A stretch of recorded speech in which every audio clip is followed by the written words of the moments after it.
Okay, welcome back on my channel guys. Ang video natin for today topic is remote.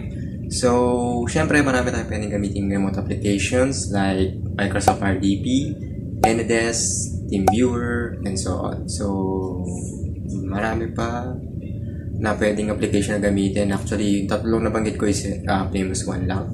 So, ngayon, ang install natin is Teamviewer on a Linux operating system, which is Ubuntu ang gamit ko. Si Ubuntu is same lang siya ng Ubuntu, syempre. Lubuntu, ex-Ubuntu, yan, ganyan. So, yun. Very short video lang to, papakita ko. So, nga pala sa mga bago pa lang sa channel ko, no? Like nyo na po, share nyo na rin po, and then click the subscribe button and click the notification bell. So, pakita ko na.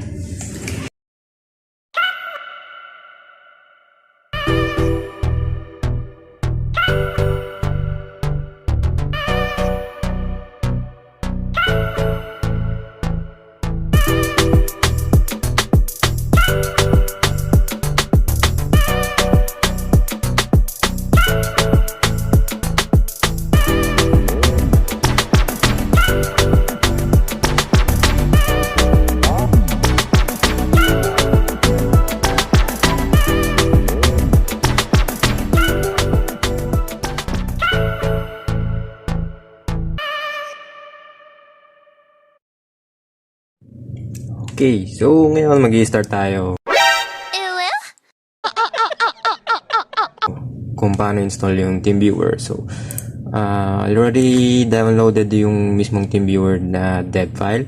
Ito na yon, yan yung nasa left side. So, ngayon, syempre, pupunta tayo dyan sa ay, pala yung keyboard. Ito kasi yung PC ko, sorry. Desktop, ls, puntahan natin yung directory ng Teamviewer.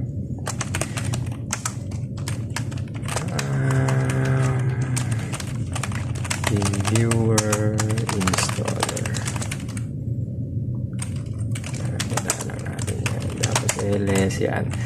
So, the package natin epkg -i, tapos medyo mahaba nga lang ito kung tatype natin 10.28.6 AMD 64.dev. So, ayan, tayo natin siya matapos.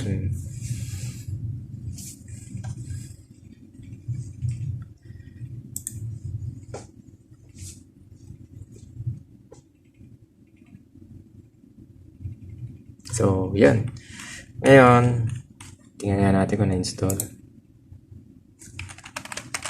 Teamviewer. Ito na siya.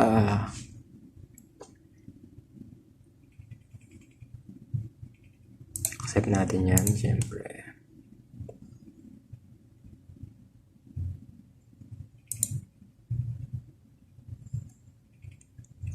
So, yan guys. Lumabas na yung Teamviewer. Wala pa siyang ID. So, pero, na-install na yung application. Nandito na. So, syempre, check ko na lang yung sa internet niyan. Kung ba't hindi pa siya nabibigyan ng ID.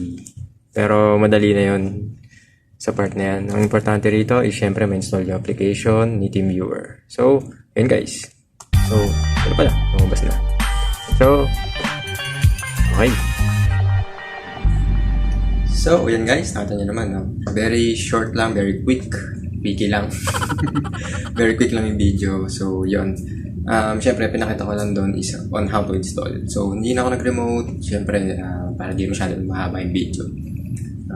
Then also, siyempre, ayoko naman i-disclose yung ID ng PC ko na in-installan ko. Which is, although test lang naman yun. Pero siyempre, for security purposes, hindi ko na i-disclose yun yung ID nun.